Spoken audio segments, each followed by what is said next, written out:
স্কুলের ছেলেমেয়েরা এখানে রয়েছেন এবং তার শিক্ষক শিক্ষিকারা এবং আমরা সবাই রয়েছি। আপনার এই বাণী আপনার যে বললেন, এটা আমরা সারা বছর পাথেয় করে চলবো, তাতে আমাদের আরও সুস্থ স্বাভাবিক সুন্দর সমাজ উপহার দিতে পারবো বলে আমরা আশা করছি।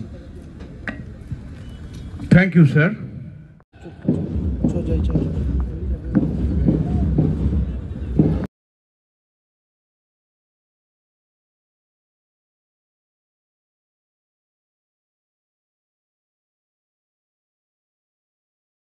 আমাদের জন্য খুবই গুরুত্ব থাকে ফিজিক্যাল ফিটনেসে, অ্যান্ড সবাইকে আমি বলেছি শরীর চর্চার জন্য মানে নিজের বডিকে 1 ঘন্টা 1.5 ঘন্টা 2 ঘন্টা যদি দিতে পারেন তাহলে খুবই ভালো হবে। সেটা সকালে বিকালে যখন টাইম পাওয়া যায়, বাট ফিজিক্যাল ফিট যদি আমরা থাকি তাহলে আমাদের কাজে অনেকটাই সুবিধা হবে। এই মেসেজটা আমরা দিতে চাইছি সবাইকে। কুম্ভ মেলা একটা ট্র্যাজিক ইনসিডেন্ট, সেখানে ওয়ার্ল্ডের একজন বাসিন্দা মহিলা তার মৃত্যু ঘটেছে, তাকে নিয়ে আসা হচ্ছে কলকাতায়। পরিবার বলছে যে না কোনো পোস্টমর্টেম করা হয়েছে পুলিশের তরফ থেকে, না কোনো প্রসিডিওর মানা হয়েছে।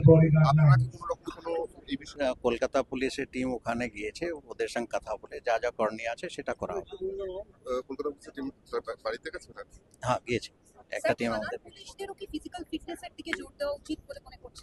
আমরা সবাইকে এটা ইরেসপেক্টিভ অফ কোন ইউনিটে আমরা কাজ করি, ফিজিক্যাল ফিটনেস আমাদের জন্য খুবই জরুরি আছে। অ্যান্ড স্পোর্টসের মাধ্যমে বা অন্য কোনো মাধ্যমে আমরা ফিজিক্যাল ফিট যদি থাকতে পারি তাহলে আমাদের যে ডেলি রুটিন আছে ওটাতে অনেকটাই সুবিধা হবে। Thank you.